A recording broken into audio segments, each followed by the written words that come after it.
Me dolían las piernas, pedí ayuda, pero mi hija solo murmuró: «Esto ya no es vida, ni para ella ni para nosotros». Una frase que me partió el alma y me hizo entender que para mi propia familia, yo ya era una carga inútil.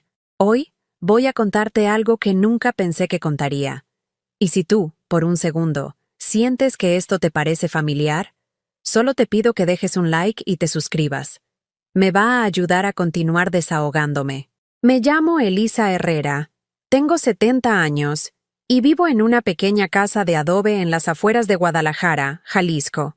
Durante décadas, esta casa olía a canela y café recién molido, a las tortillas que hacía cada mañana para mis hijos, al detergente Zote con que lavaba su ropa a mano porque no teníamos lavadora. Ahora solo huele a soledad y a las hierbas medicinales que tomo para el dolor de artritis en mis rodillas. Cada mañana me levanto a las 5:30, como lo he hecho durante 50 años. Me pongo la bata floreada que mi difunta hermana María me regaló hace 10 años. Esa que tiene un pequeño agujero en el bolsillo derecho, pero que aún conserva los colores vivos.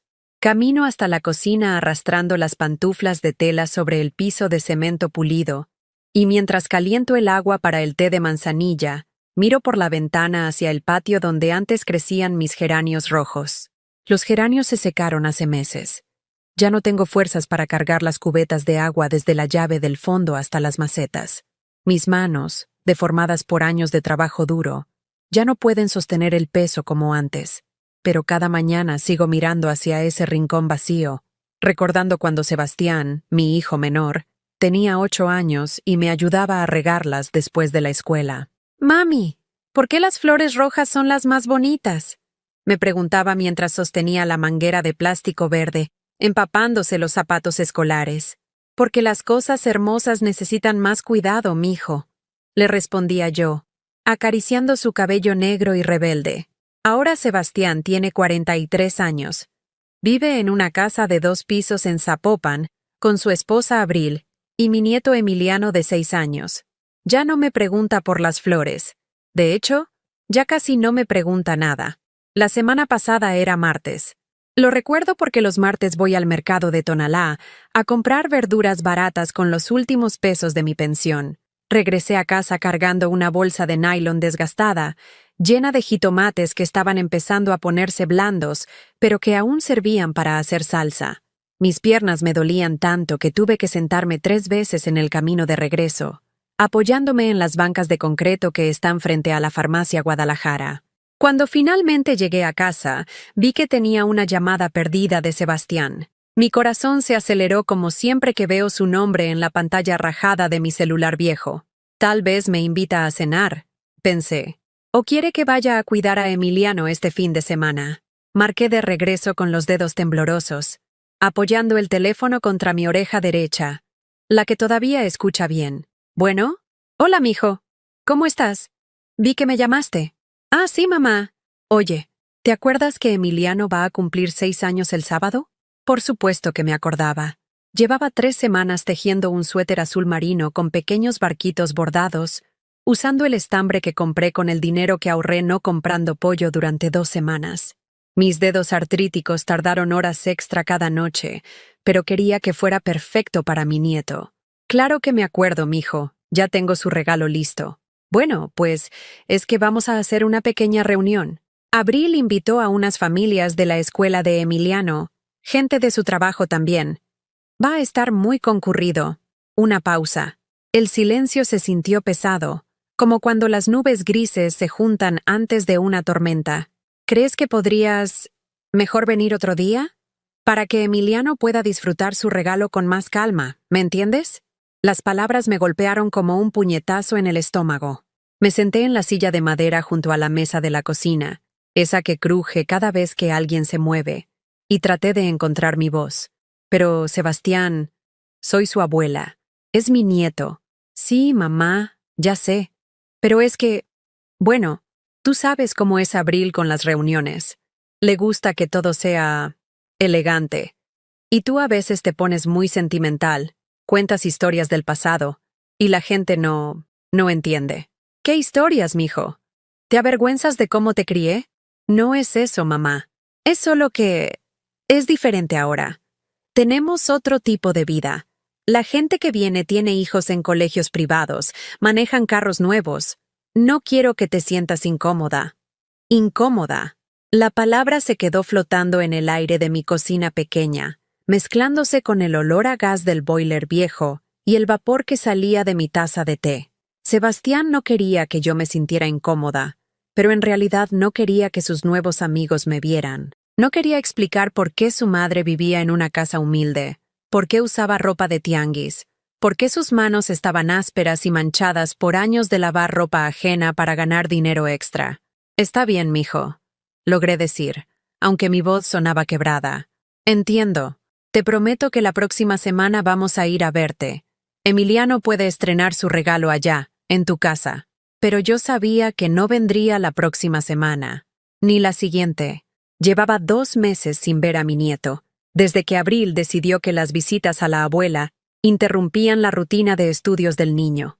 Colgué el teléfono y me quedé sentada en silencio durante horas, viendo cómo la luz del sol se movía lentamente por las paredes de mi cocina hasta desaparecer completamente.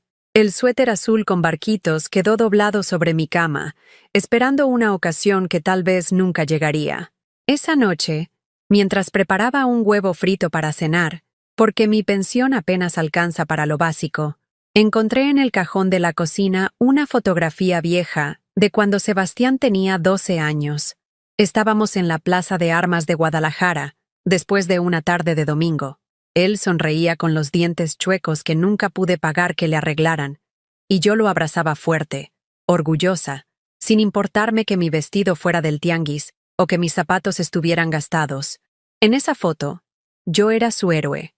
Ahora, aparentemente, era su vergüenza. Esa noche no pude dormir. Me quedé despierta en mi cama individual, esa que compré usada cuando mi esposo Roberto murió hace 12 años, recordando todo lo que había hecho por Sebastián, todo lo que había sacrificado para que él tuviera la vida que ahora le daba vergüenza reconocer.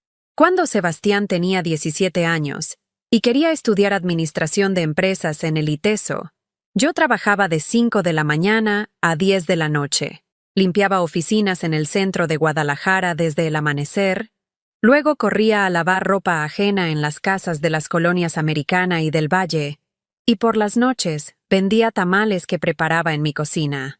Mis manos siempre olían a masa de maíz y a cloro, pero cada peso que ganaba lo guardaba en una lata de galletas Marías que escondía debajo de mi colchón.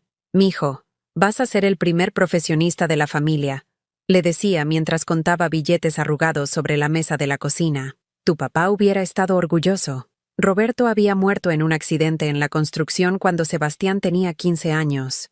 Sin seguro, sin pensión, sin nada más que las deudas del funeral que pagué vendiendo los únicos 2 anillos de oro que tenía, mi anillo de compromiso y el de matrimonio. Durante 5 años, madrugué todos los días para que Sebastián pudiera estudiar. Mientras él dormía hasta las 9, yo ya llevaba 3 horas fregando pisos de oficinas en edificios donde los ejecutivos llegaban en carros que costaban más de lo que yo ganaría en toda mi vida.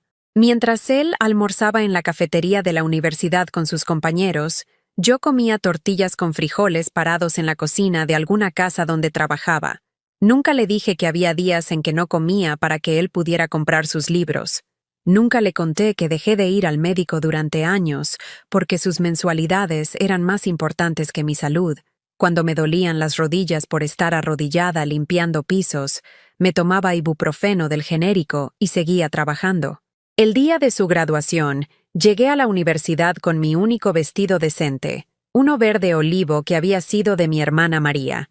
Lo había lavado y planchado con tanto cuidado que parecía nuevo. Me senté hasta atrás del auditorio, orgullosa pero discreta, viendo a mi hijo recibir su título. Cuando terminó la ceremonia, se acercó conmigo sonriendo. «Gracias, mamá, por todo». Me abrazó fuerte, y por un momento sentí que todos esos años de sacrificio habían valido la pena. Después conoció a Abril. Abril venía de una familia de clase media de Zapopan. Su papá tenía una ferretería próspera. Su mamá daba clases de inglés en una academia privada. Vivían en una casa de 2 pisos con cochera techada y jardín. Cuando Sebastián me la presentó, ella me saludó con una sonrisa educada pero fría. Esa sonrisa que la gente de dinero le dedica a la servidumbre. «Mucho gusto, señora Herrera», me dijo, extendiendo una mano de uñas perfectamente arregladas que contrastaba con mis manos ásperas y callosas. Desde el principio, noté cómo me miraba. Sus ojos se detuvieron en mi ropa sencilla, en mis zapatos del tianguis, en las arrugas de mis manos que delataban años de trabajo duro. Cuando vino a conocer mi casa, la recorrió con la misma expresión que uno pone al visitar un museo de la pobreza.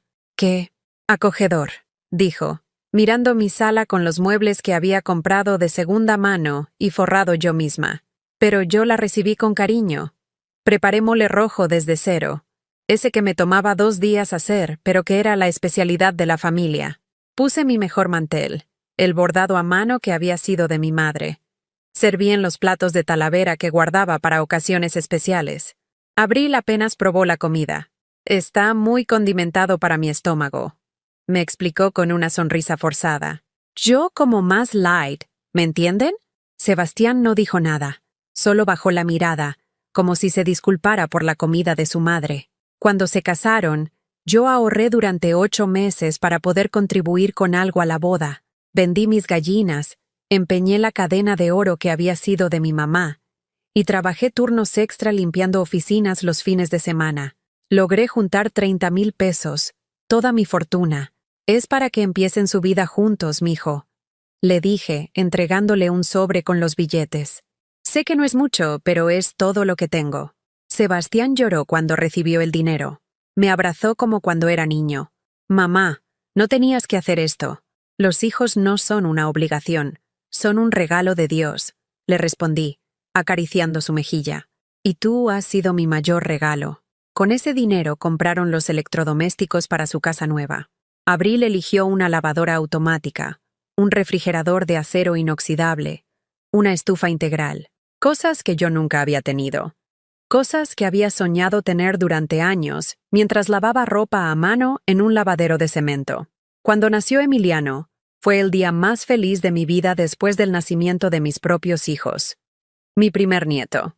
Llegué al hospital con un rebozo tejido a mano, azul cielo con pequeñas estrellas bordadas que me había tomado 3 meses terminar. «Es para que arrope a mi nietecito», le dije a Abril, quien estaba recostada en la cama del hospital con una bata rosa de seda. Ella tomó el rebozo y lo miró como si fuera un trapo sucio. «Ay, señora Elisa, qué detalle. Pero yo ya compré mantas importadas de algodón orgánico. Son más higiénicas para la piel del bebé». Mi rebozo terminó guardado en un cajón, junto con mi ilusión de que mi nieto usaría algo hecho con mis propias manos. Durante los primeros años de Emiliano, yo era la niñera gratuita. Cada vez que Abril tenía junta en su trabajo o quería salir con sus amigas, me hablaba. «Señora Elisa, ¿puede venir a cuidar al niño? Solo son unas horitas». Y yo dejaba todo para ir a su casa. Cargaba 2 camiones desde mi colonia hasta Zapopan, gastando del poco dinero que tenía en pasajes, para cuidar a mi nieto sin cobrar un peso. Les ahorraba miles de pesos en niñeras, pero nunca recibí ni las gracias. Mientras yo le daba de comer a Emiliano, jugaba con él y lo bañaba, Abril se iba de shopping o a sus clases de pilates. Cuando regresaba, siempre encontraba algo que criticar. «¿Por qué le diste de comer frijoles? Esos le causan gases. ¿Por qué lo dejaste ver caricaturas? Nosotros solo le ponemos programas educativos en inglés. ¿Por qué le contaste cuentos de princesas? Eso refuerza estereotipos de género». Pero yo seguía yendo, porque amaba a mi nieto, porque era mi única conexión real con la familia de mi hijo. Emiliano me decía, «Buelita», con su vocecita dulce, me abrazaba fuerte, y por unas horas me sentía necesaria y querida. Cuando Emiliano cumplió 4 años, Abril decidió que ya no necesitaba niñera. «El niño va a empezar preescolar tiempo completo. Ya no va a requerir tanto cuidado». Mis visitas se fueron espaciando. Una vez por mes, luego cada 2 meses, ahora casi nunca. El año pasado, cuando me dio COVID y estuve enferma durante 3 semanas, con fiebre alta y sin poder levantarme de la cama, llamé a Sebastián pidiendo ayuda. «Mijo, me siento muy mal. ¿Podrías traerme algo de medicina?» O aunque sea un suero vida del Oxxo. Mamá, nosotros no podemos exponernos. Emiliano tiene clases presenciales y Abril está trabajando en un proyecto importante. Mejor habla al centro de salud. Colgó el teléfono. Pasé esas 3 semanas sola, sobreviviendo con el té de hierbas que preparaba cuando tenía fuerzas para levantarme. Mi vecina, doña Carmen, una señora de 80 años, fue quien me trajo medicinas y caldito de pollo. Los hijos se olvidan de uno cuando ya no los necesitamos para nada, me dijo mientras me ponía paños fríos en la frente. Pero Dios nunca se olvida de sus hijas. Cuando finalmente me recuperé y llamé a Sebastián para decirle que ya estaba bien, su respuesta fue: «Qué bueno, mamá. Me da mucho gusto». Ni una pregunta sobre cómo había estado, ni una disculpa por no haberme ayudado, ni siquiera curiosidad por saber cómo había sobrevivido sola durante la enfermedad más grave de mi vida. Ahora, acostada en mi cama, viendo las sombras que hacía la luz de la calle en el techo de mi cuarto, me preguntaba si toda una vida de sacrificios había sido para esto, para ser vista como una carga, como una vergüenza, como alguien que ya no tenía nada que ofrecer. ¿En qué momento el hijo que crié con tanto amor había aprendido a avergonzarse de mí? Los meses siguientes fueron como una tortura lenta y silenciosa. Cada interacción con mi hijo y su esposa se convirtió en una pequeña humillación que me carcomía por dentro. Mi cumpleaños número 70 llegó un martes lluvioso de octubre. Desperté temprano, como siempre, pero con la secreta esperanza de que sonara el teléfono. Preparé café de olla con canela, puse las tortillas sobre el comal y esperé. A las 9, a las 10, al mediodía, nada.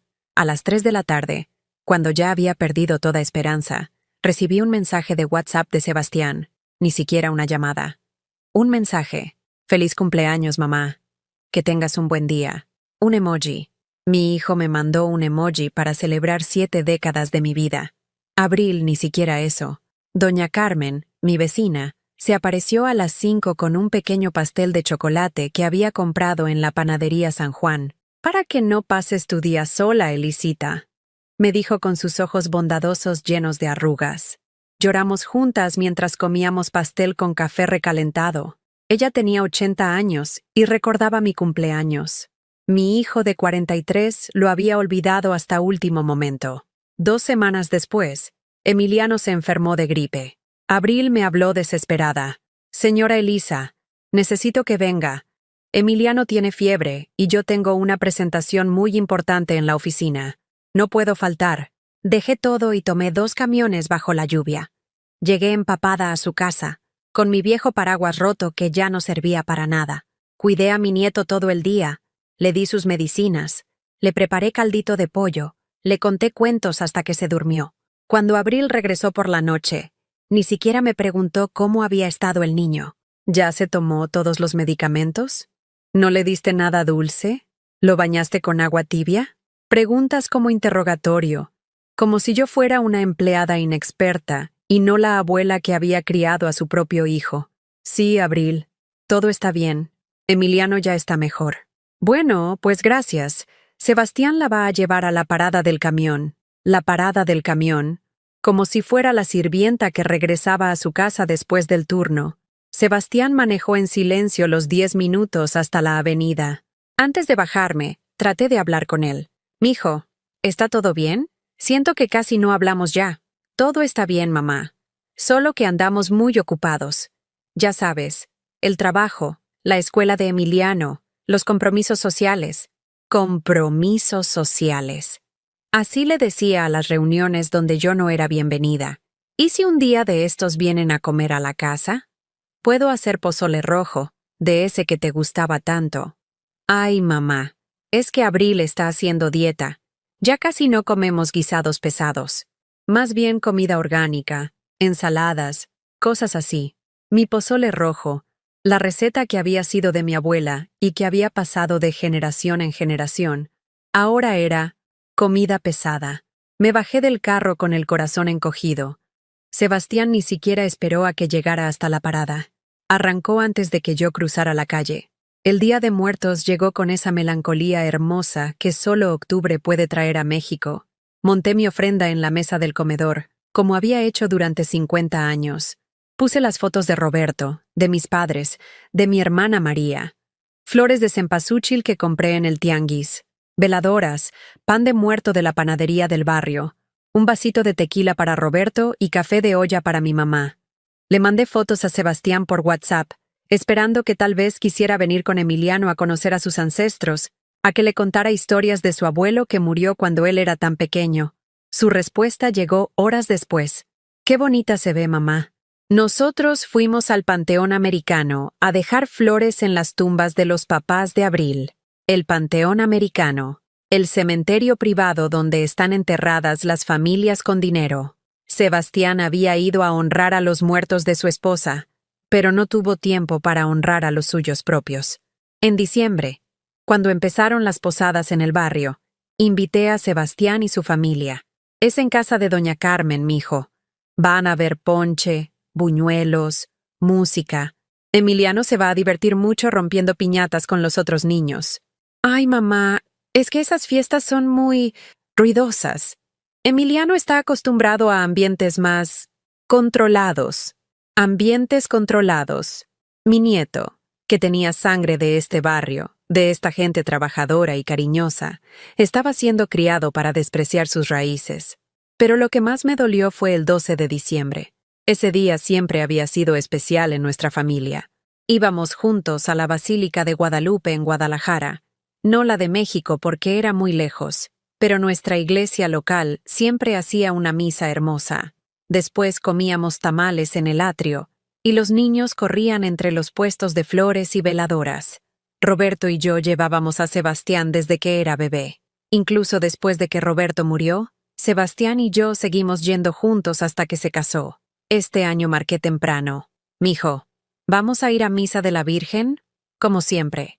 Mamá, ya no practicamos esa religiosidad popular. Abril y yo estamos más enfocados en una espiritualidad personal, más íntima. Espiritualidad personal. Mi hijo había cambiado a la Virgen de Guadalupe por yoga y meditación mindfulness. Pero es tradición de la familia, Sebastián. Tu papá nunca se perdió una misa del 12 de diciembre. Mamá, ya no somos los mismos de antes. Hemos evolucionado, como si nuestras tradiciones fueran algo primitivo de lo que había que liberarse. Fui sola a la iglesia. Me senté en la banca donde siempre nos sentábamos los tres. Roberto, Sebastián y yo. La banca se sintió enorme y vacía. Durante toda la misa lloré en silencio, no por la Virgen, sino por la familia que había perdido sin darme cuenta. Pero la puñalada final llegó 3 días antes de Navidad. Estaba en el mercado San Juan comprando ingredientes para hacer romeritos, cuando escuché una voz familiar. Era Abril, hablando por teléfono mientras elegía verduras orgánicas en un puesto caro. Sí, mamá. Ya sé que es difícil, pero no tenemos opción. Es muy incómodo para nosotros y para Emiliano también. Me escondí detrás de un puesto de flores para escuchar mejor. Ella no entiende que ya no encaja en nuestro estilo de vida. Siempre viene con su ropa vieja, sus regalos hechos a mano que no le sirven a nadie. Y las historias que cuenta, Dios mío, siempre hablando de cuando eran pobres, de cuando Roberto trabajaba en la construcción. Mi corazón empezó a latir tan fuerte que pensé que me iba a desmayar. Sebastián no se atreve a decirle nada porque se siente culpable, pero la verdad es que ya es una carga. Los niños de la escuela de Emiliano preguntan por qué su abuela parece sirvienta. Es vergonzoso. Sirvienta. Vergonzoso. Estamos pensando en mudarnos a Puerto Vallarta el próximo año. Sebastián puede trabajar desde allá, y así tenemos la excusa perfecta para cortar el cordón umbilical. Ya es hora de que ella entienda que Sebastián ya no es un niñito. Las flores de Nochebuena se volvieron borrosas frente a mis ojos. Mis piernas empezaron a temblar. Me apoyé en el puesto para no caerme. Abril siguió hablando como si estuviera planeando unas vacaciones, no la destrucción completa de una familia. Sí, ya sé que suena cruel, pero a veces hay que ser cruel para ser bondadoso. Ella va a estar mejor sin depender emocionalmente de nosotros, y nosotros vamos a estar mejor sin la presión constante de incluirla en todo. Salí del mercado tropezando, sin comprar nada. Caminé por las calles de mi barrio como zombie, viendo todo con nuevos ojos. Las casas humildes donde había vivido toda mi vida, la gente sencilla que me saludaba con cariño, los puestos de comida donde comía cuando tenía unos pesos extra, todo eso era lo que mi hijo quería borrar de su vida. Yo era lo que él quería borrar. Llegué a mi casa y me senté en la mesa de la cocina donde había alimentado a mi familia durante décadas. La casa estaba en silencio, pero mi cabeza rugía con las palabras de Abril. Carga, vergonzoso, sirvienta. Por primera vez en mi vida, me vi a través de los ojos de mi nuera, una mujer de 70 años, con ropa del tianguis, manos ásperas de tanto trabajar, historias de una pobreza que ellos querían olvidar, una reliquia incómoda de un pasado que no combinaba con su nueva vida de clase media aspiracional. Esa noche no pude comer. Me quedé sentada hasta muy tarde, con una taza de té que se enfrió en mis manos, pensando en todas las señales que había ignorado, todos los desaires que había justificado, todas las veces que había tragado mi orgullo pensando que era por el bien de la familia. ¿Cómo había sido tan ciega? ¿Cómo no había visto que para ellos yo ya no era la matriarca de la familia, sino simplemente un estorbo del que había que deshacerse con delicadeza? Pero lo que más me dolía no era el desprecio de Abril, era saber que Sebastián, mi hijo, el niño que había criado con tanto amor, estaba de acuerdo con todo esto, que él también me veía como una carga vergonzosa de la que había que liberarse. Me levanté y fui hasta mi cuarto. Saqué del closet una caja de zapatos donde guardaba las fotos más importantes de mi vida. Ahí estaban todas. Sebastián de bebé, el día de su primera comunión, su graduación, su boda, fotos de cuando éramos felices, cuando él me necesitaba, cuando yo era su heroína. Las observé una por una bajo la luz amarillenta de mi lámpara de buró.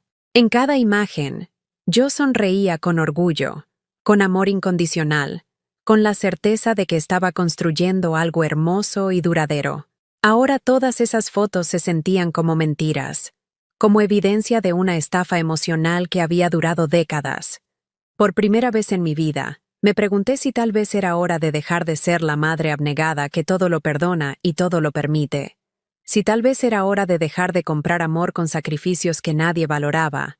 Si tal vez era hora de preguntarme quién era Elisa Herrera, más allá de ser la madre de Sebastián. La Nochebuena llegó como todos los años, pero esta vez yo tenía un plan. Por primera vez en décadas, no iba a esperar una invitación que sabía que no llegaría.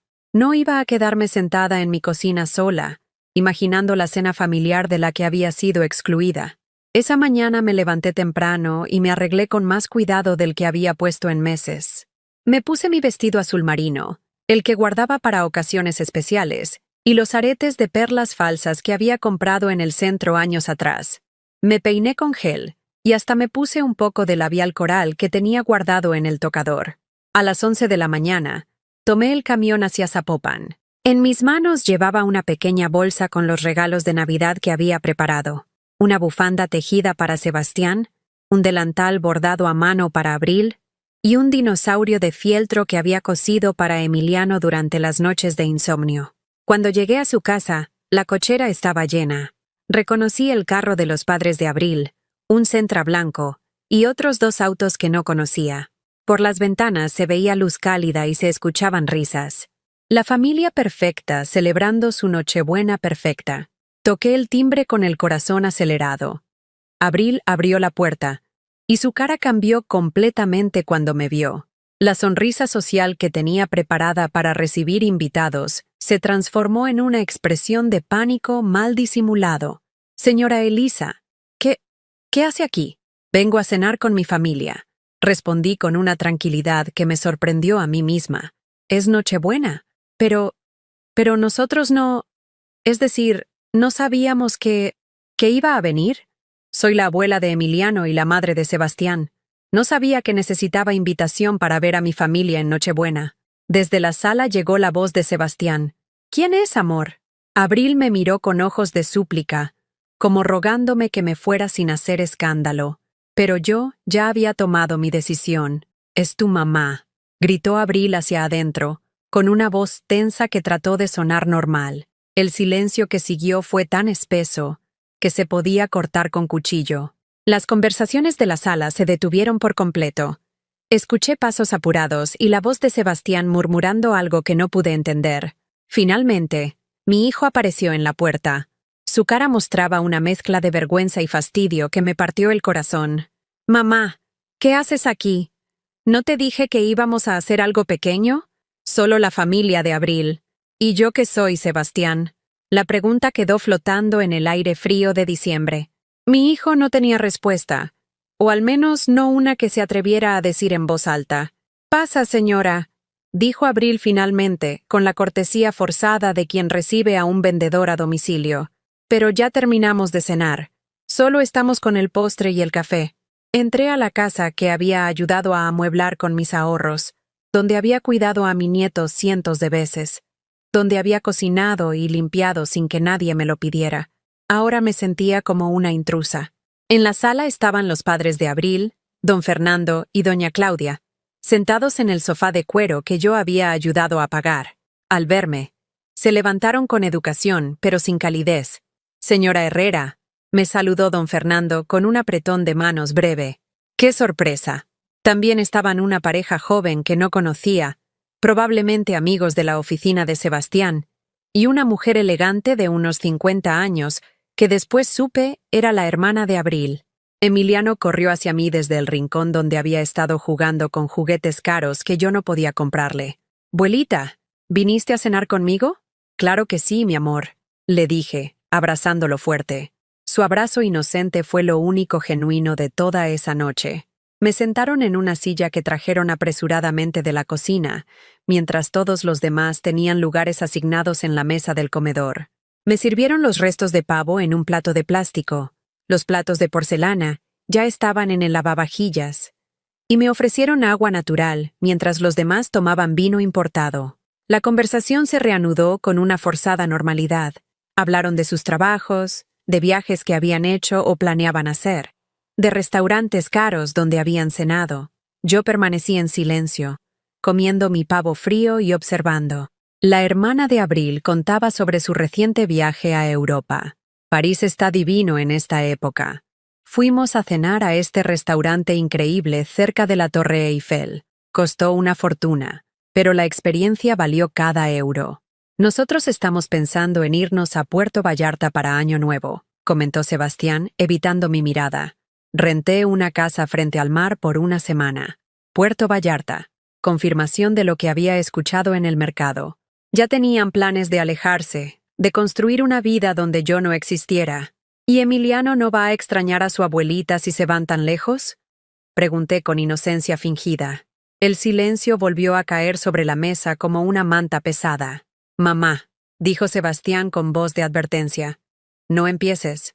No estoy empezando nada, mijo. Solo pregunto por mi nieto». Abril intervino con su sonrisa de plástico. «Señora Elisa, los niños se adaptan muy rápido. Emiliano va a hacer nuevos amigos. Va a conocer otros lugares. Es bueno para su desarrollo. ¿Y qué hay del desarrollo emocional? ¿De conocer a su familia, sus raíces?» La tensión se podía palpar. Los invitados intercambiaban miradas incómodas. Don Fernando se aclaró la garganta nerviosamente. «Bueno», dijo la amiga de Sebastián con una sonrisa forzada, «creo que es hora de que nos vayamos». La cena estuvo deliciosa, Abril. Una por una, las personas empezaron a despedirse con la prisa de quien escapa de una situación incómoda. En 20 minutos, la casa se vació de todos los invitados, dejándonos solo a la familia directa. Cuando se cerró la puerta tras el último visitante, la máscara de cortesía de Abril se desplomó completamente. «¿Estás contenta?», me gritó. «¿Estás contenta de haber arruinado nuestra Nochebuena?» «No sabía que mi presencia arruinaba algo», respondí con calma. «Claro que arruina. Siempre arruinas todo con tu actitud de víctima, con tus comentarios culposos, con tu forma de hacer que todos se sientan incómodos». Sebastián no decía nada. Estaba parado junto a la ventana, mirando hacia afuera, como si quisiera estar en cualquier otro lugar. «¿Víctima?», repetí. «¿Víctima por querer pasar Nochebuena con mi familia? Tu familia somos nosotros», gritó Abril. «Y nosotros tenemos derecho a tener nuestra propia vida sin que tú aparezca todo el tiempo haciendo drama». «Amor, cálmate», murmuró Sebastián, pero sin mucha convicción. No me voy a calmar. Estoy harta de que tu mamá crea que puede hacer lo que se le dé la gana en nuestra casa. Emiliano empezó a llorar desde la sala, asustado por los gritos. Fui hacia él instintivamente. ¡No!, me gritó Abril. ¡No te acerques! Ya hiciste suficiente daño por esta noche. Tomó a Emiliano en brazos y se lo llevó a su cuarto, dejándome parada en medio de la sala como una estatua de sal. Sebastián finalmente se volteó hacia mí. Su cara mostraba una mezcla de culpa y resentimiento que nunca había visto antes. Mamá, ¿por qué tienes que hacer esto? ¿Hacer qué, Sebastián? ¿Existir? No exageres. Sabes perfectamente que no es eso. ¿Entonces qué es? Explícame qué hice mal viniendo a cenar con ustedes en Nochebuena.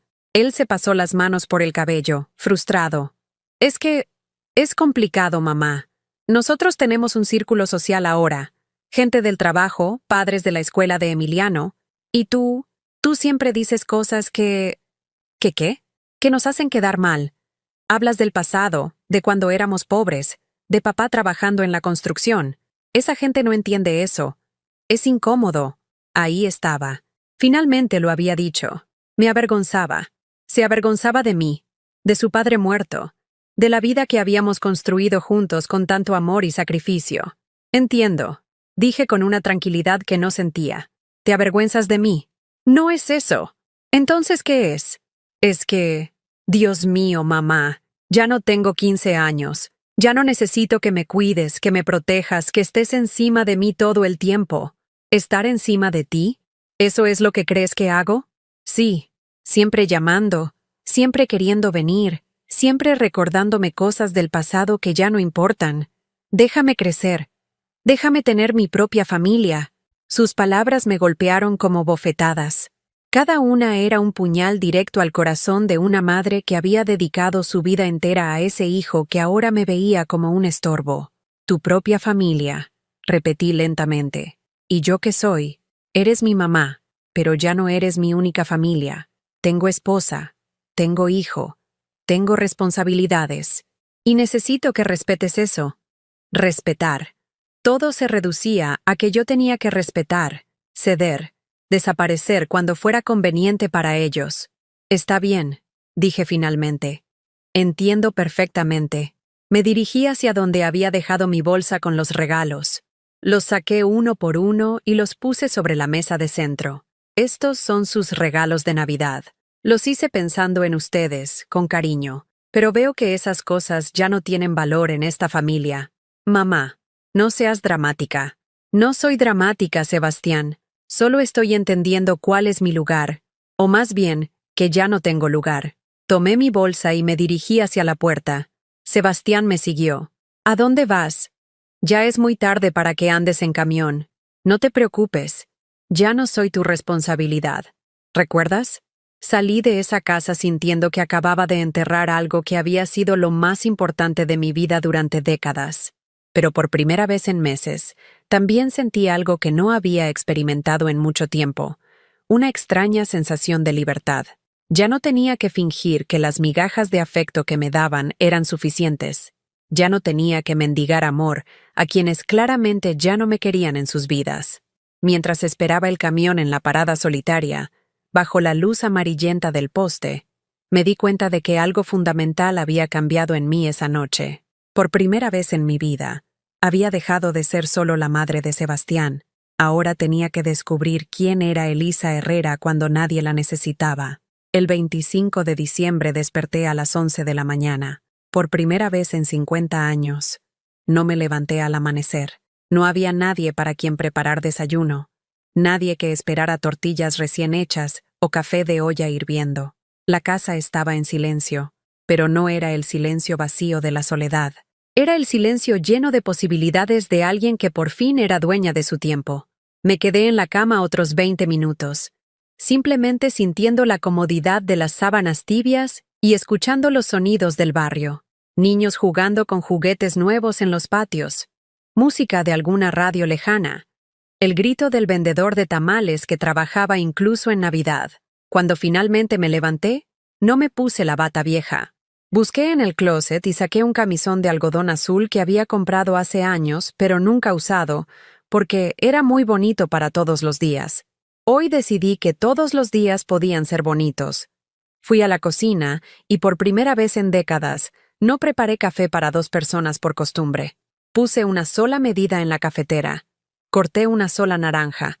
Tosté una sola rebanada de pan. Los gestos se sintieron extraños al principio, como si estuviera aprendiendo a vivir de nuevo. Desayuné despacio, saboreando cada bocado sin prisa, sin preocuparme por si alguien necesitaba algo, sin estar pendiente del teléfono esperando una llamada que probablemente no llegaría. Y no llegó. Sebastián no llamó para disculparse, para preguntar cómo había llegado a casa, para decir, «Feliz Navidad, mamá». Extrañamente, su silencio no me dolió como habría dolido hace una semana. Era como si esa confrontación de la noche anterior hubiera cauterizado una herida que llevaba años sangrando. Después del desayuno, hice algo que no había hecho jamás. Me senté en mi sala a no hacer nada. No había ropa que lavar, comida que preparar para visitantes que no vendrían, casa que arreglar para recibir a una familia que ya no me consideraba parte de sus celebraciones. Me senté en mi sillón de tela floreada y simplemente existí. Miré realmente mi casa por primera vez en años. Las paredes pintadas de amarillo que yo misma había pintado cuando Roberto aún vivía. Los muebles sencillos pero cómodos que había elegido con cuidado, pensando en la durabilidad más que en la moda. Las fotografías en marcos baratos pero llenos de memorias valiosas. Los libros de cocina manchados de uso. Las plantas que había logrado mantener vivas durante años con agua y cariño. Mi casa no era elegante como la de Sebastián, pero tenía algo que la suya nunca tendría. Era auténtica. Cada objeto tenía una historia. Cada marca en las paredes contaba una vida realmente vivida. No una vida diseñada para impresionar a otros. A las 3 de la tarde, decidí hacer algo completamente fuera de mi rutina. Me arreglé. Me puse mi vestido menos usado, uno color vino que había comprado para la boda de una vecina, y que desde entonces solo había usado 2 veces, y salí de la casa sin destino fijo. Caminé por las calles de mi barrio como si fuera una turista descubriendo un lugar nuevo. Saludé a doña Carmen, que estaba regando sus plantas en el patio delantero. «Elisita, ¿cómo estás, mija? ¿Cómo la pasaste ayer?» «Muy bien, Carmen. Muy reveladora, diría yo». Ella me miró con esos ojos sabios que solo tienen las mujeres que han vivido mucho. «Ah, ya veo. A veces las fiestas nos enseñan quiénes son realmente nuestras personas». No necesité explicarle más. Las mujeres de nuestra generación sabemos leer entre líneas. Entendemos el dolor ajeno sin necesidad de detalles. Seguí caminando hasta llegar a la plaza del barrio de Santa María, un pequeño jardín con bancas de cemento y una fuente que ya no funcionaba, pero que los niños usaban para jugar. Me senté en una banca y observé las familias que habían venido a pasar la tarde navideña al aire libre. Vi padres jóvenes persiguiendo a sus hijos pequeños, abuelos cargando nietos que les gritaban, «Otra vez, abuelo, otra vez», mientras los columpiaban en los juegos oxidados pero funcionales. Vi familias que se veían felices sin necesidad de tener la ropa más cara o los carros más nuevos. Familias que se valoraban por lo que eran, no por lo que aparentaban. Una niña de unos 6 años se acercó a mi banca. Tenía el cabello rizado recogido con colitas disparejas y un vestido navideño que se veía heredado pero limpio y bien cuidado. «Señora, ¿usted está sola?» Su mamá se acercó corriendo. «Lucía, no molestes a la señora». «No me molesta», le dije a la joven madre. «¿Cómo te llamas, niña?» «Lucía Fernández Morales», respondió con la seriedad que solo tienen los niños cuando se presentan formalmente. «Mucho gusto, Lucía. Yo soy Elisa». «¿Y dónde está su familia, señora Elisa?» La pregunta inocente me llegó directo al corazón, pero no con dolor, sino con una claridad nueva. «Mi familia está ocupada haciendo otras cosas hoy, así que decidí venir a conocer gente nueva. ¿Quiere jugar conmigo a las comiditas?» Traje mi cocina de juguete. Su madre se veía avergonzada. «Lucía, la señora no quiere jugar. Los adultos no juegan. Este adulto sí quiere jugar», dije, levantándome de la banca. Pasé la siguiente hora jugando a las comiditas con Lucía en el pasto de la plaza. Preparamos comidas imaginarias en su cocina de plástico rosa, servimos té de agua en tazas diminutas, y ella me contó historias fantásticas sobre princesas que cocinaban para dragones vegetarianos.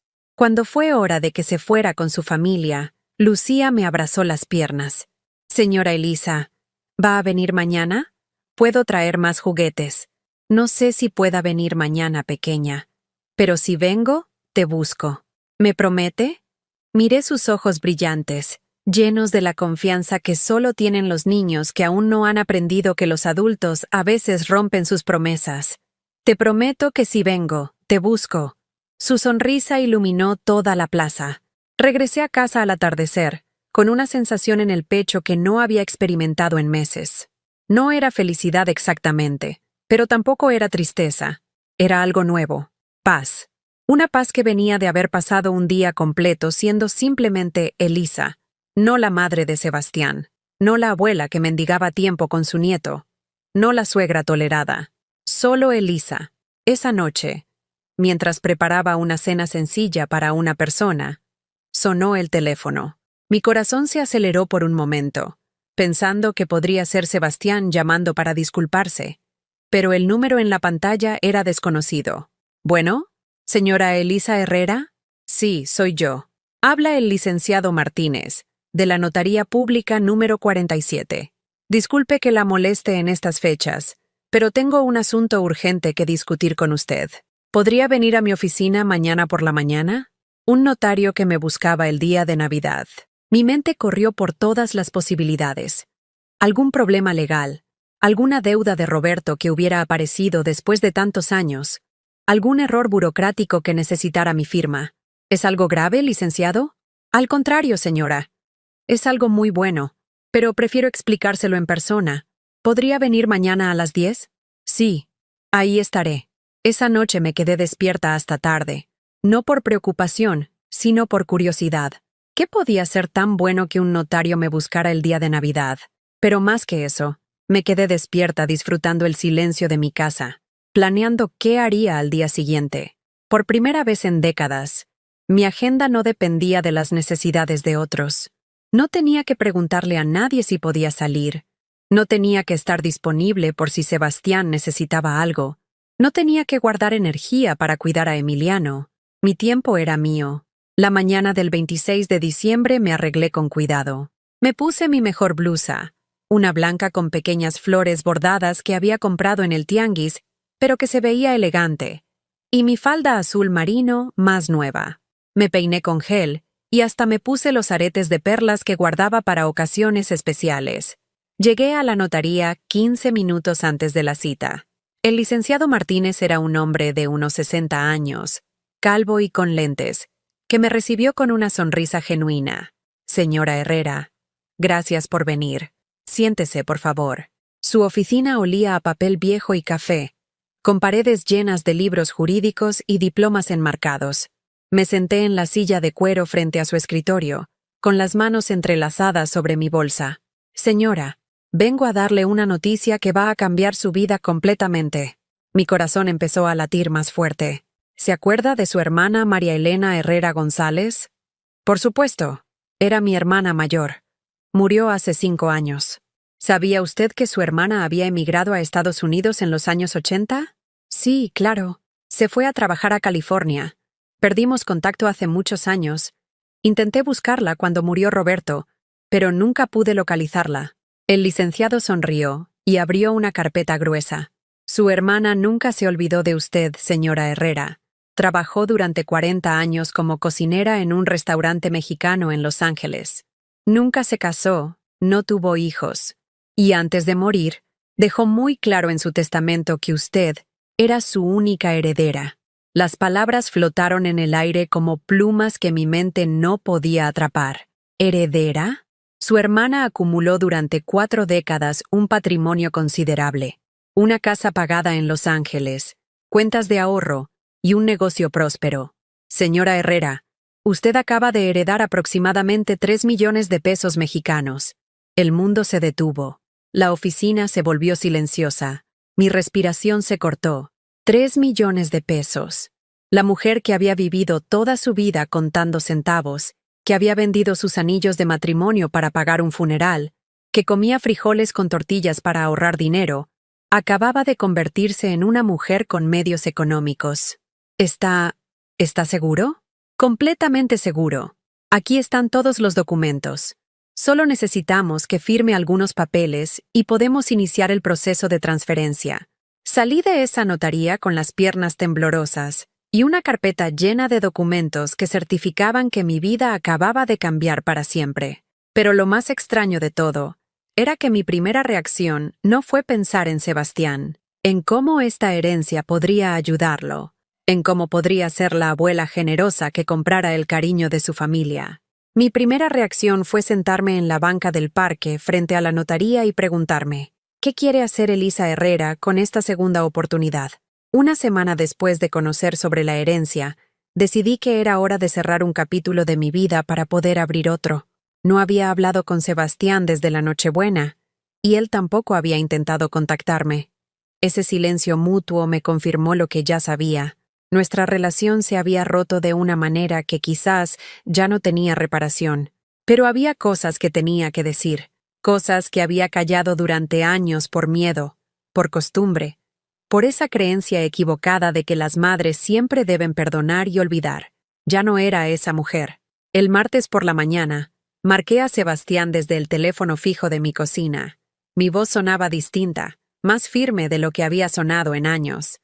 «Bueno, Sebastián, soy tu mamá». Un silencio incómodo.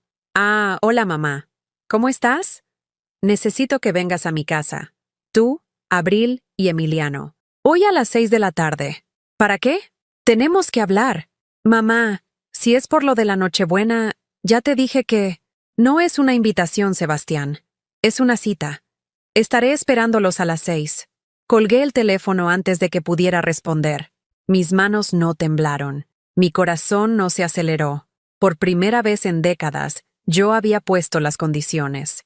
Pasé el día preparándome mental y físicamente para esa conversación. Me arreglé con cuidado. Mi vestido azul marino más elegante, mis zapatos negros sin raspaduras, el collar de perlas falsas que me había regalado Roberto para nuestro 10º aniversario. Me peiné en el salón de Doña Esperanza y hasta me pinté las uñas de un color rosa discreto. Cuando me vi en el espejo de cuerpo completo del dormitorio, vi a una mujer de 70 años que se veía digna, arreglada, respetable. No era la señora humilde y avergonzada que había sido expulsada de la cena navideña. Era alguien nuevo, alguien que había recuperado su valor propio. A las 5:30, acomodé mi sala de manera estratégica. Puse 3 sillas frente al sofá donde yo me sentaría. Preparé agua de Jamaica en una jarra de vidrio y la serví en mis mejores vasos. No era café de olla ni té en tazas desportilladas. Era una presentación formal para una conversación formal. A las 6 en punto, escuché el carro de Sebastián estacionarse frente a mi casa. Los vi caminar hacia la puerta a través de la ventana. Él con cara de fastidio, Abril con expresión de quien va a cumplir un castigo, y Emiliano saltando entre ellos, ignorante de la atención de los adultos. Abrí la puerta antes de que tocaran. Llegaron puntuales. «Pasen». Los guié hasta la sala. Abril miró alrededor con esa expresión que yo ya conocía. Pero esta vez no me afectó. Que pensara lo que quisiera de mi casa. Yo ya sabía cuánto valía. «Siéntense, por favor». Emiliano corrió hacia mí. «Buelita, ¿tienes cuentos nuevos?» «Ahorita jugamos, mi amor. Primero tengo que hablar con tus papás». Los senté a mi lado en el sofá. Sebastián y Abril se acomodaron en las sillas con la rigidez de estudiantes esperando regaño del director. «Antes de empezar», dije, «quiero que sepan que esta no es una conversación para pedir disculpas ni para suplicar perdón. Es una conversación para poner las cosas claras». Abril y Sebastián intercambiaron miradas. «Durante los últimos años, he permitido que me traten como una carga, como una vergüenza, como alguien que debe esconderse para no incomodar su nueva vida de clase media aspiracional». «Mamá», empezó Sebastián, «no he terminado». Mi voz sonó con una autoridad que yo misma no sabía que poseía. «He permitido que Abril me hable como si fuera su empleada, que me sirvan comida en platos desechables mientras ustedes usan porcelana, que me excluyan de celebraciones familiares como si mi presencia fuera contaminante. La cara de Abril se puso roja, pero no dijo nada. He permitido que se avergüencen de mí, de su padre muerto, de la vida que construimos con amor y sacrificio. He permitido que traten mis regalos hechos a mano como basura y mis tradiciones familiares como obsoletas. Emiliano me miró confundido. Era demasiado pequeño para entender las palabras, pero podía sentir la tensión en el aire. Pero lo que más me duele no son los desaires ni las humillaciones. Lo que más me duele es que yo lo permití, que me convencí de que el amor se mendiga, de que las madres deben aceptar cualquier migaja de afecto que sus hijos quieran darles. Sebastián bajó la mirada. Abril seguía roja, pero ahora también se veía incómoda. Durante 50 años, me definí por ser la madre de Sebastián. Todo lo que hice, cada decisión que tomé, cada peso que gasté, fue pensando en él primero y en mí después. O mejor dicho, nunca pensé en mí. Me levanté del sofá y fui hasta la mesita donde tenía los documentos del notario guardados en una carpeta manila. La semana pasada me enteré de algo que cambió mi perspectiva completamente. Abril y Sebastián se enderezaron en sus sillas, curiosos a pesar de la tensión. Mi hermana María Elena, la que se fue a Estados Unidos hace 40 años, murió hace 5 años. Nunca se casó, nunca tuvo hijos, y trabajó durante 4 décadas ahorrando cada dólar que pudo. Saqué los documentos de la carpeta y los puse sobre la mesa de centro. Me dejó todo en herencia. Una casa en Los Ángeles, cuentas de ahorro y un negocio próspero. En total, 3 millones de pesos mexicanos. El silencio que siguió fue tan profundo que se podía escuchar el tic-tac del reloj de pared en la cocina. Sebastián fue el primero en hablar, con voz ronca. ¿3 millones? 3 millones de pesos. Dinero que mi hermana ahorró limpiando casas, cocinando en restaurantes, viviendo en cuartos compartidos para poder dejarle algo a la única familia que le quedaba en México. Abril se había puesto pálida. Sus ojos brillaban con una codicia que trató de disimular, pero que era transparente como el agua. «Mamá, eso es increíble», dijo Sebastián, y por primera vez en meses escuché genuina emoción en su voz. «Con ese dinero ¿Podríamos qué, Sebastián? Bueno, podrías mudarte a una casa mejor, en una zona más bonita. Podrías comprarte ropa nueva, un carro. Podrías ayudarnos con la casa nueva que queremos comprar en Puerto Vallarta». Ahí estaba, la verdadera razón por la que su voz había cambiado. No se alegraba por mí, se alegraba por lo que yo podía hacer por él. ¿Sabes cuál fue mi primera reacción cuando el notario me dio la noticia? Sebastián negó con la cabeza, esperando ansioso. Mi primera reacción no fue pensar cómo podía ayudarte. No fue pensar en cómo podía comprar tu amor, o el de tu esposa. Mi primera reacción fue preguntarme qué quería hacer Elisa Herrera con esta oportunidad. La codicia en los ojos de Abril se transformó en algo parecido al pánico. Y después de una semana de pensarlo, ya tomé varias decisiones. Saqué otros papeles de la carpeta. Primer decisión: voy a vender esta casa y me voy a mudar a Playa del Carmen, Quintana Roo. Ya encontré un departamento bonito frente al mar, de 2 recámaras, con vista al océano. ¿Te vas a ir?, preguntó Sebastián, genuinamente sorprendido. Me voy a ir de Guadalajara, sí. Lejos de familias que me ven como estorbo cuando no necesitan dinero y como salvación cuando lo necesitan. Abril finalmente habló. Señora Elisa, usted no puede... Es decir, Emiliano la va a extrañar mucho. Me volteé hacia ella con una sonrisa que no tenía nada de cálida. ¿Emiliano me va a extrañar? ¿El niño al que no me dejan ver hace meses? ¿El nieto con el que no me permiten pasar tiempo porque interrumpe su rutina de estudios? ¿Es que las cosas pueden cambiar?, tartamudeó Abril. Podemos organizar mejor las visitas, hacer planes. Segunda decisión, continué, ignorando sus balbuceos. Con el dinero de la herencia, voy a crear un fondo de becas para mujeres mayores de 50 años que quieran estudiar oficios o carreras técnicas. Se va a llamar Fundación María Elena Herrera, en honor a mi hermana. Sebastián se veía cada vez más desesperado. Pero mamá, ¿no crees que primero deberías asegurar tu futuro? Una casa, un carro, Algo para ti. Tercera decisión. Voy a contratar los servicios de un abogado para modificar mi testamento. Todo lo que tengo, incluyendo lo que quede de la herencia después de crear la fundación, va a ir a organizaciones de beneficencia que ayuden a mujeres abandonadas por sus familias. El golpe fue directo. Sebastián se puso blanco como papel. ¿Qué quieres decir? Quiero decir que ni tú ni tu esposa ni mi nieto van a heredar un peso de mí, porque las herencias son para las familias, y ustedes ya me dejaron muy claro que yo no soy parte de su familia. Abril se levantó de su silla como impulsada por un resorte. Eso es una locura. Usted no puede castigar a Emiliano por problemas que tiene con nosotros. No estoy castigando a nadie. Estoy tomando decisiones sobre mi dinero y mi vida, algo que debí haber hecho hace años.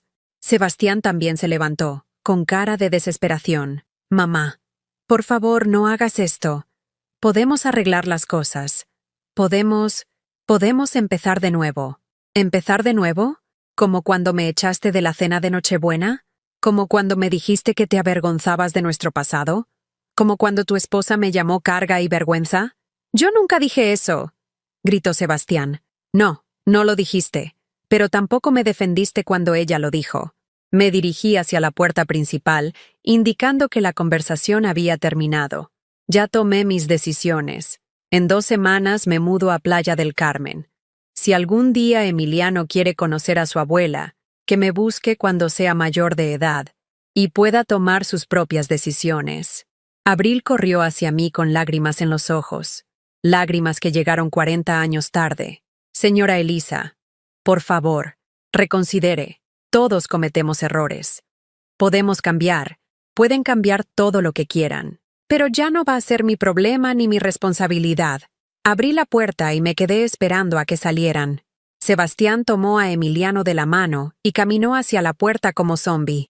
Antes de salir, se volteó hacia mí. Mamá, eres mi única familia. Lo miré a los ojos por última vez. No, Sebastián. Tú fuiste mi única familia, pero yo nunca fui la tuya. Cerré la puerta suavemente detrás de ellos. Por primera vez en 70 años, me quedé completamente sola. Y por primera vez en 70 años, esa soledad no me dio miedo. Me dio libertad. 3 meses después, desperté en mi nuevo departamento en Playa del Carmen con el sonido de las olas del mar Caribe acariciando mi ventana.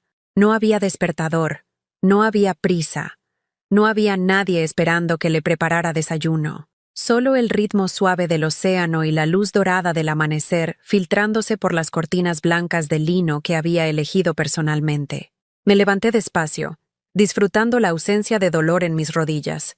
El aire marino y la tranquilidad mental habían obrado milagros en mi artritis. Caminé descalza hasta la terraza de mi departamento en el 2º piso, donde tenía una vista perfecta de la playa que se extendía hasta el horizonte. Habían sido 3 meses de transformación que yo misma no habría creído posibles. La mudanza había sido liberadora de maneras que no esperaba. Vender mi casa de Guadalajara no me dio nostalgia, me dio alivio. Cada mueble viejo que doné, cada fotografía que guardé en cajas, cada objeto que decidí no llevar conmigo, era como quitarme peso de encima. Llegué a Playa del Carmen con 3 maletas y una nueva identidad. Elisa Herrera, no la madre de nadie, no la suegra de nadie, solo Elisa. Mi departamento era pequeño pero luminoso, con paredes blancas que reflejaban la luz del mar, y muebles que había elegido por primera vez en mi vida, pensando únicamente en mi comodidad y mis gustos. Un sofá color crema donde podía leer tranquila, una mesa de comedor para 2 personas porque ya no tenía que calcular espacio para visitas familiares que no llegaban, plantas verdes que llenaban los rincones de vida sin exigir demasiado cuidado. La cocina era mi lugar favorito, pequeña pero funcional, con una ventana que daba al jardín común donde crecían bugambilias fucsia y palmeras que se mecían con la brisa marina. Había aprendido a cocinar para una persona sin sentir lástima de mí misma. Preparaba desayunos lentos con frutas tropicales que compraba en el mercado local, almuerzos ligeros que comía en mi terraza mientras leía novelas románticas que había descubierto en la biblioteca pública del pueblo. Pero lo más sorprendente de todo había sido descubrir que no era invisible para el mundo. En Guadalajara, durante los últimos años, me había sentido como un fantasma. La gente me veía, pero no me registraba realmente. Aquí era diferente. Había conocido a mis vecinos casi inmediatamente. Doña Rosa, una cubana de 80 años que vivía en el departamento de abajo, se había presentado el segundo día con una bandeja de croquetas caseras y una sonrisa que iluminaba todo el pasillo. «Mija, aquí somos como familia», me había dicho con su acento caribeño musical. «Si necesitas algo, solo tienes que tocar la puerta». También estaba don Miguel, un arquitecto retirado de Ciudad de México que vivía en el edificio de al lado y que había comenzado a invitarme a caminar por la playa todas las mañanas. Al principio había rechazado sus invitaciones por costumbre, por esa timidez que había desarrollado después de años de sentirme indeseable. Pero él había insistido con la paciencia de alguien que entendía que la soledad a veces necesita tiempo para transformarse en compañía elegida. «No es una cita romántica», me había dicho riendo después de mi tercera negativa. «Es solo una mujer interesante y un hombre viejo que disfrutan de la misma playa a la misma hora. ¿Por qué no compartir la experiencia?» Nuestras caminatas matutinas se habían convertido en el punto alto de mis días. Miguel tenía 75 años. Había enviudado hace 10.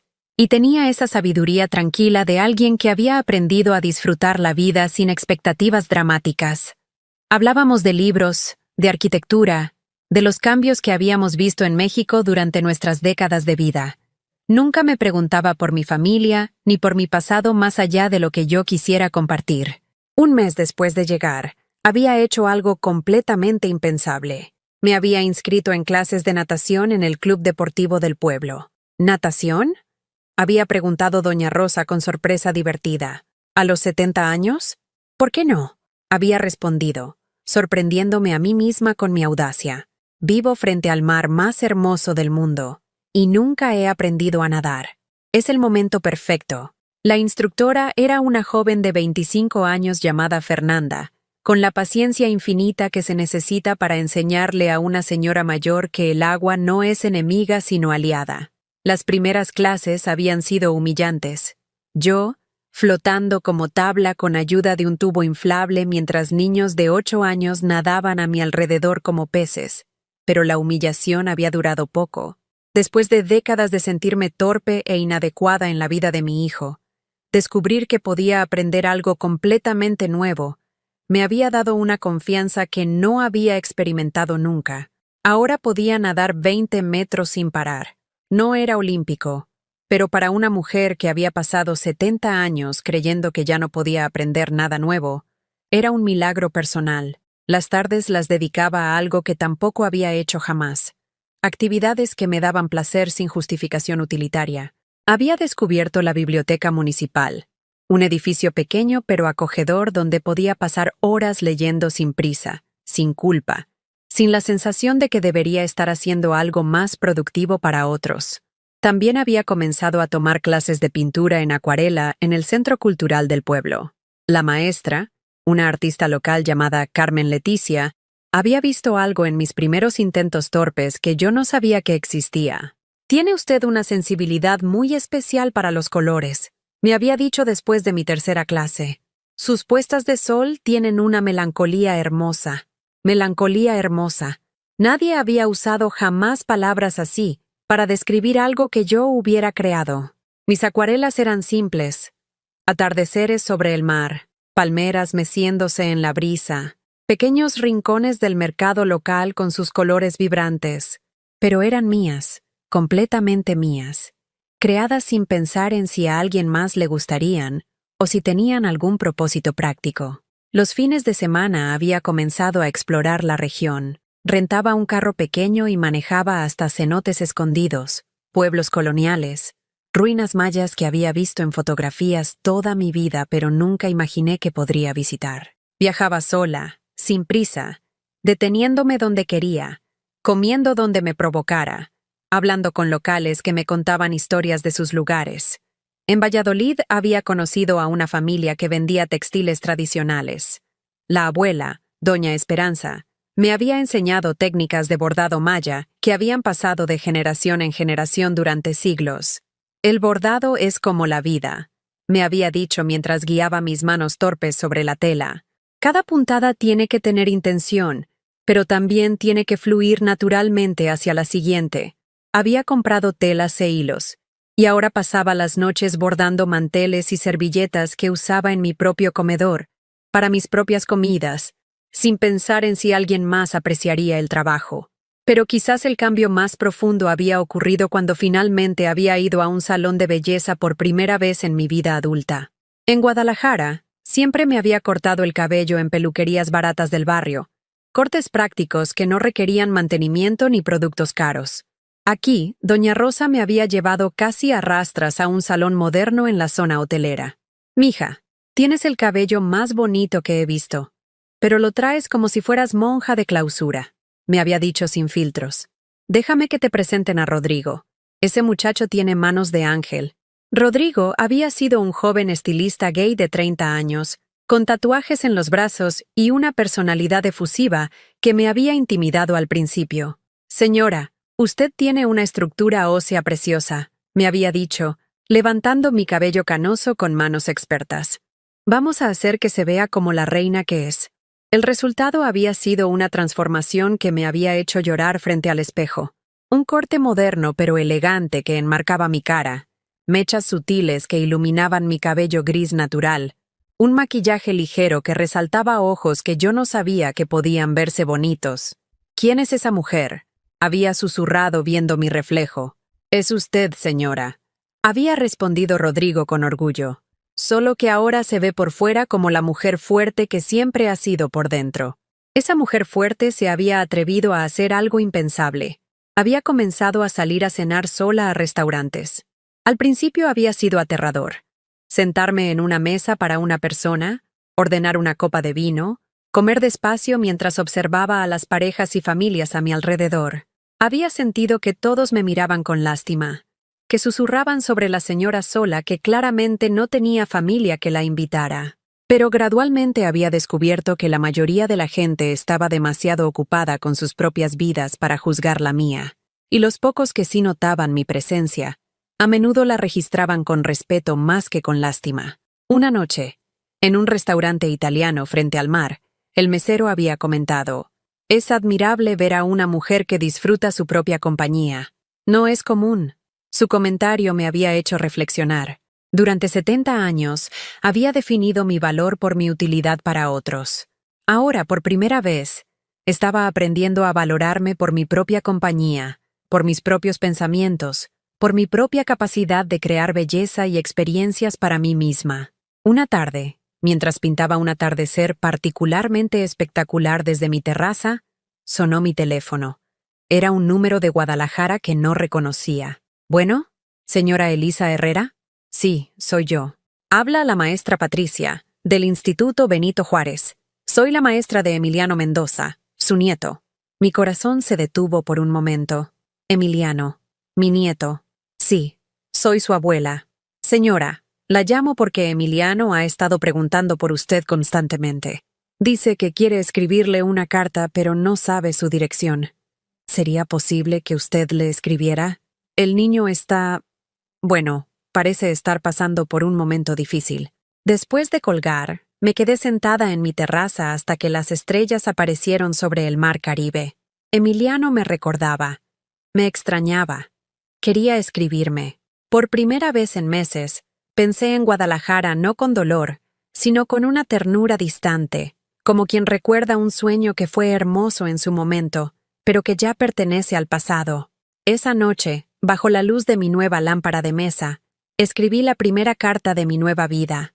«Mi querido Emiliano, tu abuelita está bien, muy bien. Y cuando seas grande, si quieres conocer el mar más azul del mundo, aquí te voy a estar esperando».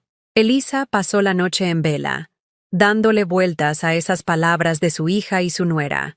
El amanecer la encontró sentada en su mecedora, con las rodillas doloridas y el corazón hecho trizas, pero también con una llama de decisión prendida en su interior. Esa mañana, después de pesar cada sentimiento, Comprendió que no podía seguir esperando migajas de cariño ni justificando humillaciones con el amor maternal. Era hora de escribir su propio capítulo final. Reunió sus pocas cosas más queridas: el suéter azul con barquitos para Emiliano, la fotografía de Sebastián niño regando esos geranios que ella ya no podía cuidar, el viejo rebozo tejido para su nieto y el recorte de aquel collar de perlas falsas que le regaló su esposo. Guardó cada objeto con paciencia, como si al ordenar sus recuerdos pudiera también ordenar sus emociones. Luego, con el amanecer de frente, salió al patio y regó los geranios secos, convencida de que ese gesto simbólico marcaría su renacimiento.